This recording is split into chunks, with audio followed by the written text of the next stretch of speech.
falling in love is easy, but staying in love is another story. Kasi ito sanang itatak ninyo sa inyong pagsasama.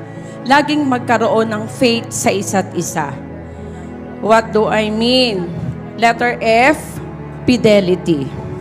Gaya ng sinabi kanina sa vows ninyo, wear this ring as a sign of love and loyalty ang term na ginamit ni Padre. So, have faith, fidelity.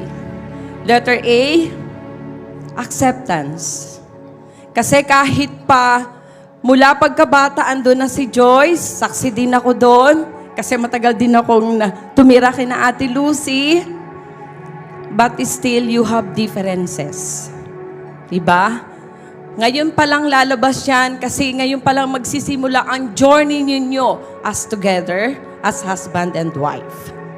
So, faith, fidelity, katapatan, acceptance, tanggapin kung ano man ang indifferences ng bawat isa sa inyo kasi ito'y simula. Letter I, interaction. Magkaroon kayo ng yung bang laging yung words of endearment nyo na andoon, honey o whatever, ano ba nangyari sa iyo maghapon? Diba? Communication lagi. So, interaction ng bawat isa. Di po ba? And then, letter T. Ano po? Faith, trust. Laging magkaroon ng tiwala sa isa't isa at higit sa lahat, humility. Kasi yun ang dapat, laging may kababaang loob. Ano po? And then Mike, laging bigyan si Joyce ng rose. Ano ito? Respect, obedience, self, para magkaroon ng everlasting love.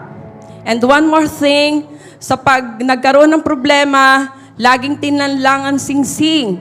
Kung ang singsing kung saan wala itong umpisa, wala itong katapusan, pag nagkakaproblema, ito yung singsing na isinuot ko kay Joyce.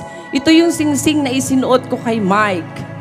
As a sign of love and fidelity. Lagi lang yung tatandaan. Ano po? Para hindi magkawindang-windang.